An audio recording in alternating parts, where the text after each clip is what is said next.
الله الرحمن الرحيم الحمد لله رب العالمين والصلاة والسلام على سيد الأنبياء والمرسلين محمد بن عبد الله الأمين وعلى آله وأصحابه أجمعين ومن تبعهم بإحسان إلى يوم الدين أما بعد فقد قال الله تبارك وتعالى في القرآن المجيد والفرقان الحميد فأعوذ بالله من الشيطان الرجيم بسم الله الرحمن الرحيم يا أيها الذين آمنوا ادخلوا في السلم كافة ولا تتبعوا خطوات الشيطان إنه لكم عدو مبين وقال تعالى في موضع آخر قوا أنفسكم وأهليكم نارا صدق الله العظيم اللہ تبارک و تعالی کا بہت بڑا احسان و کرم ہوا کہ اللہ تبارک و تعالی ہمیں مسلمان بنایا. اللہ تبارک و تعالی نے ہر انسان کو فطرت اسلام پر پیدا فرمایا. اسلام ایک زندہ مذہب ہے. اسلامی تعلیمات تمام کائنات انسانی کے لیے محبت و صداقت کا پیغام لائی. اسلام صرف ایک سماجی حیثیت نہیں رکھتا، اس کے اصول و قوانین اور احکام و ضوابط اس طرح بلند ہے کہ اعمال پر تمام اعمال پر مبنی ہے، کہ ایسے مضبوط محکموں اور اصولوں سے بنایا گیا ہے کہ جن کی صداقت دین کے اجالوں کی طرح روشن معایا ہے. اسلام ایک ایسا مذہب ہے کہ انسان اپنی زندگی میں جن چیزوں کو اولویت دیتا ہے اور دوسری تمام چیزوں پر جس کو مقدم کرتا ہے ان میں حفاظت اور امن سلامتی سر فہرست ہے. چنانچہ تاریخ کا مطالعہ ہمیں بتاتا ہے جب روئے زمین کے دیگر خطے اور معاشرہ جہالت کے گھٹاتوں تاریخیوں میں ٹوٹے کھا رہا تھا، اس وقت اسلام معاشرے کو امن سلامتی اور پرسکون زندگی عطا کیے گئے. اسلام کی وہ امن و امان، خیر و برکت، فیض و کرم کی بارشوں نے انسانیت کو سیراب اور معاشرے کو سکون عطا کیا. اگر ظہور اسلام سے قبل کی آسمانی تعلیمات اور مابعد کے ادیان و مذاہب، افکار و تصورات کا بغور مطالعہ کیا جائے تو ہمیں معلوم ہو جائے گا کہ ان تمام مذاہب کے مقابلے میں اسلام ایک جامع اور ہماگیر مذہب ہے. اس کی امتیازی اور نرالی شان ہے جس کے گھنے سائے میں اسلامی معاشرے نے ترقی اور عروج کے منازل کو طے کیا. اسی لیے شریف انسان چاہتا ہے کہ اپنے آپ کو ان تمام چیزوں سے دور رکھے جو دنیاوی زندگی کو وقت و فریب کرتی ہے، یعنی زندگی کے چین و سکون کو ختم کر دیتی ہے. اگر کوئی کافر زندگی کا سکون حاصل کرنا چاہے تو حاصل نہیں کر سکتا، چاہے اس کے پاس کتنا بھی مال ہو، کتنی بھی دولت اکٹھا کر لے، لیکن وہ زندگی کا سکون حاصل نہیں کر سکتا. اس کی سب سے بڑی وجہ یہ ہے کہ اللہ تبارک و تعالیٰ نے اسلام اور ایمان کے اندر مکمل امن سلامتی کا پہلو رکھا ہے. کیونکہ اللہ تبارک و تعالیٰ نے اعلان فرمایا جو اسلام کے علاوہ کسی اور دین کو اختیار کرے گا اس کا دین ہرگز قابل قبول نہیں ہوگا. اليوم اکملت لکم دینکم واتممت علیکم نعمتی ورضیت لکم الاسلام دینا. کہ ایسے حالات اس کے سامنے آ جاتے ہیں جس کی وجہ سے اس کے زندگی کا چین و سکون ختم ہو جاتا ہے اور خریدنے سے حاصل نہیں ہوتا. انسان کے پاس کتنا بھی مال ہو لیکن اسلام کی دولت سے محروم رہا وہ خریدنے سے بھی حاصل نہیں ہوتی. اللہ تبارک و تعالیٰ نے مومن بندے کو ایک شرافت والی زندگی گزارنے کے لیے بہت بار اعلان فرمایا کہ ایمان والو اسلام میں مکمل طور پر داخل ہو جاؤ. اللہ تبارک و تعالیٰ نے قرآن کریم کے اندر مختلف انداز میں بار بار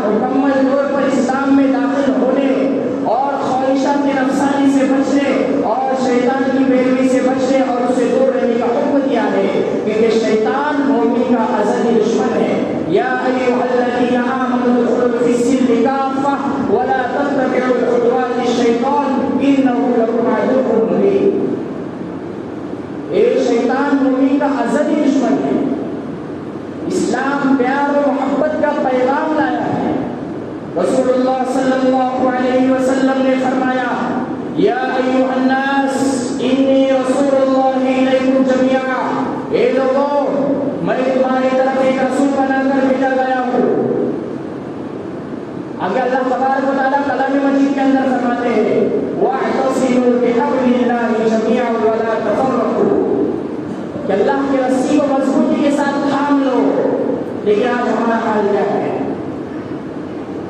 کیا حال ہے کہ آج ہم اللہ تبارک و تعالیٰ کی سراسر نافرمانیاں کر رہے ہیں۔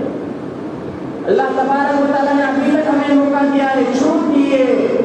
جب اللہ تبارک و تعالیٰ اپنی رسی کو کھینچ لیں گے تو کوئی بچ نہیں سکے گا۔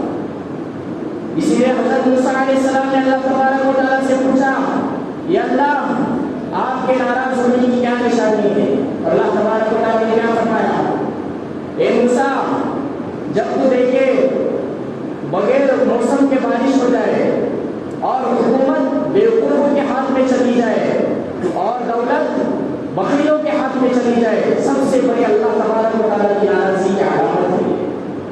آج ہو رہا ہے کہ نہیں دنیا میں؟ سراسر ہو رہا ہے۔ اللہ آج ہم سے ناراض ہو چکے ہیں۔ ہمیں اللہ تبارک و تعالیٰ کو منوانا ہے۔ اگر ہم اسلام کا دعویٰ کرتے ہیں تو اسلامی تعلیمات کی حفاظت اور اس کی اشاعت کا ہمارا مقصد ہونا چاہیے کہ ہم اسلام کا دعویٰ کرتے ہیں، جو سنت اور فرائض ہمارے ذمہ دیے گئے ہیں، اگر ہم اس کی اشاعت شروع کر دیں گے تو ہماری پرسکون زندگی گزر جائے گی۔ اللہ تبارک و تعالیٰ نے قرآن مجید کے اندر فرمایا قُوا أَنفُسَكُمْ وَأَهْلِيكُمْ نَارًا، اے مسلمانوں اعمال صالحہ کے ذریعے اپنے آپ کو اور صحیح تعلیم و تربیت کے ذریعے اپنے اولاد کو جہنم کے آگ سے بچاؤ۔ اللہ تبارک و تعالیٰ نے قرآن مجید کے اندر یہ فرمایا۔ لیکن آج کیا ہو رہا ہے؟ جس معاشرے نے عورت کو اتنی عزت دی، اس معاشرے کی لڑکیاں کیا کر رہی ہیں؟ آج ٹک ٹاک پر ناچ گانے بنا رہی ہے۔ یہ آج ہمارے معاشرے کا حال ہے۔ کہاں مر گئی ایسے باپ بھائیوں کی غیرت کہ انہیں شرم نہیں آتی، ذرا برابر بھی شرم نہیں آتی کہ اپنے بیٹیوں کو اس طرح مجرا کرتے ہوئے دیکھتے ہوئے کہ یہی اسلام نے ہمیں سکھایا ہے۔ آج یہ ہمارا حال ہے۔ قرآن کریم نے مومن بندے کے لیے زندگی کے سنہرے اصول بیان کیے۔ اگر انسان اس پر عمل کرنا شروع کر دے تو معاشرے میں خود بخود امن و سلامتی دوبارہ لوٹ آئے گی۔ وہ کس طرح لوٹ آئے گی؟ اللہ تبارک و تعالیٰ قرآن مجید کے اندر فرماتے ہیں قد افلح المؤمنون، کامیاب ہے وہ مومن جو اوصاف کو اختیار کرے۔ جب بندہ اللہ تبارک و تعالیٰ نے جو احکام نازل فرمائے، آپ صلی اللہ علیہ وسلم کی سنتیں کیا ہے، اس پر عمل کرنا شروع کر دے گا تو معاشرے میں خود بخود امن سلامتی دوبارہ لوٹ آئے گی۔ آگے فرماتے ہیں الذین هم فی صلاتهم خاشعون، کامیاب ہے مومن جو اپنی نمازوں میں خشوع اختیار کرے۔ جب لوگوں کے دل نمازوں میں اٹکے ہوئے ہوں گے، ان کے نمازوں میں خشوع و خضوع پیدا ہوگا تو ان کے دلوں سے دنیا اور دنیا کی محبت نکل جائے گی۔ حدیث پاک میں آتا ہے فَإِنَّهُ يُنَاجِي رَبَّهُ، جب بندہ اپنے رب سے نماز میں ہوتا ہے تو اپنے رب سے مناجات کرتا ہے تو معاشرے میں نماز کا اثر یہ ہوگا۔ لیکن آج کیا حال ہے؟ ہمارے مسجدوں کا کیا حال ہے؟ آج مسجدیں خالی پڑی ہوئی ہے۔ کتنے لوگ رہتے ہیں مسجدوں میں؟ ایک زمانہ ایسا آیا تھا کہ ہم مسجدوں میں جانے کے لیے لڑتے تھے۔ آج اللہ نے پھر سے ہمیں موقع دیا، لیکن آج ہم وہی پھر سے حالت پہ آ گئے کہ نمازوں کو چھوڑ رہے ہیں۔ آج ہمارا حال یہ ہے۔ آج جو انسان کے اندر سے امن و سلامتی کی فضائیں ختم ہو رہی ہے، اس کی سب سے بڑی وجہ یہ ہے کہ آج ہم نے اسلام میں جو بیان کیا ہے اور شریعت نے جو احکام بتائے ہیں اور ہمارے اعمال کی جو کوتاہیاں ہیں، ان تمام کو ہم نے چھوڑ دیا ہے۔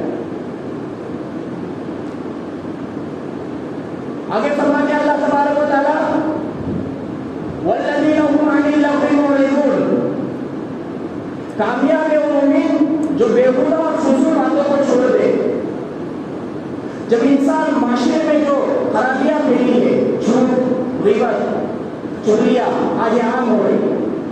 رسول اللہ صلی اللہ علیہ وسلم نے فرمایا الغیبۃ اشد من الزنا، غیبت زنا سے بھی بدتر ہے، یاد رکھیے۔ غیبت آج ہم ہر ایک کی غیبت میں ملوث ہیں۔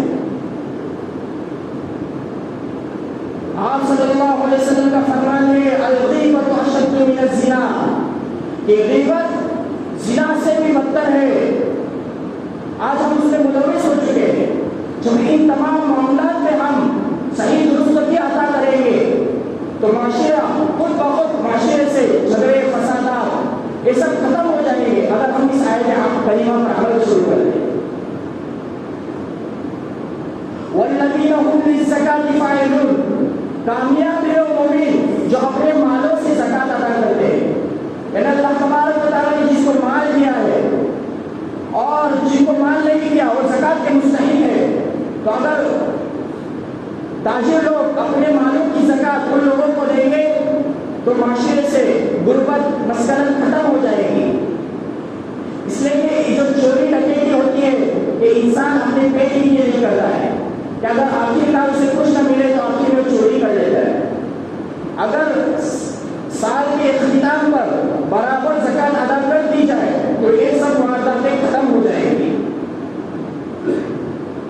آگے فرماتے ہیں والذین هم عن اللغو معرضون والذین هم للزکاة فاعلون الا علی ازواجهم او ما ملکت ایمانهم فانهم غیر ملومین والذین هم لفروجهم حافظون، یہ کامیاب ہے وہ نہیں جو اپنی شرمگاہوں کی حفاظت کرتے ہیں۔ اب شرمگاہوں کی حفاظت کس طرح ہوگی؟ تو اس کا فرمان نکاح کو عام کیا جائے، لیکن آج کے دور میں سب سے سستا چیز ہے زنا اور سب سے مہنگی چیز ہے نکاح۔ رسول اللہ صلی اللہ علیہ وسلم نے فرمایا سب سے بابرکت نکاح وہ ہے جس میں کم سے کم خرچ ہو، لیکن آج نکاح میں کروڑوں ختم ہو رہے ہیں۔ آج ہمارے معاملات لوگوں کے ساتھ درست نہیں ہیں، آج ہمارے معاملات لوگوں کے ساتھ درست نہیں ہے۔ کیا ہم لوگوں سے قطع تعلقی کرتے ہیں، آج ہم لوگوں کے زمینوں پر قبضہ کیے ہوئے ہیں، یہ سب اسی میں آ جاتا ہے۔ اگر ہم معاشرہ امن و امان والا معاشرہ بنانا چاہتے ہیں، اسلام نے جو بتایا ہے اس طرح اپنی زندگی گزارنا چاہتے ہیں، تو ان تمام خرافات کو ہمیں بند کرنا ہوگا۔ آپ صلی اللہ علیہ وسلم نے فرمایا جس کسی نے کسی کی ایک بارش کی زمین ہڑپ کر کے لی ہے تو قیامت کے روز اس کے گلے میں 7 آسمانوں کا توڑ ڈالا جائے گا، ایک بارش پر سے۔ آج تو ہم کتنی زمینیں ہڑپ کر لیتے ہیں، کتنی ہمارے قبضے میں زمین ہے، اسی وجہ سے آج لوگوں کے اندر جھگڑے فسادات ہو رہے ہیں۔ جھگڑے فسادات کی سب سے اصل بنیاد یہی ہے زمین۔ ارے اسی مٹی سے اللہ تبارک و تعالیٰ نے پیدا کیا ہے، اسی مٹی میں جانا ہے، پھر کیوں اس زمین کے لیے لڑتے ہو؟ آج ہمارے معاشرے سے یہ تمام امن سلامتی کی فضائیں ختم ہوتی گئی ہے۔ ہمیں ان تمام چیزوں کو پھر سے دوبارہ زندہ کرنا ہوگا، اپنی زندگیوں کو قرآن کریم کے اصول کے مطابق گزارنا ہوگا، تو پھر سے ہمارے معاشرے میں امن سلامتی والی زندگی گزر آئے گی۔ اس لیے ہم معاشرے کو اس طرح اگر ہم آیت کریمہ پر عمل شروع کر دیں گے تو معاشرے میں امن سلامتی اس طرح دوبارہ لوٹائیں گے جس طرح کہ نبی کریم صلی اللہ علیہ وسلم اور صحابہ نے کیا تھا، کہ کس طرح بنایا تھا کہ اسلام کو اپنے اخلاق سے پیش کیا۔ ہم بھی اس طرح اپنے اخلاق کے ذریعے اسلام کو پیش کرنے والے بنے۔ بعض لوگ کہتے ہیں کہ اسلام تلوار سے پھیلا، اسلام دہشت گرد ہے، لیکن ایسا نہیں ہے، اسلام صرف اور صرف اخلاق سے پھیلا ہے۔ آپ صلی اللہ علیہ وسلم کیا فرمایا بعثت لأتمم مکارم الاخلاق۔ اس لیے ہم ان تمام چیزوں کو اپنائیں اور جو خرافات ہمارے معاشرے میں پھیلی ہے ان تمام چیزوں سے بچنے والے بنے۔ اللہ تبارک و تعالیٰ توفیق عطا فرمائے. وما علینا الا البلاغ.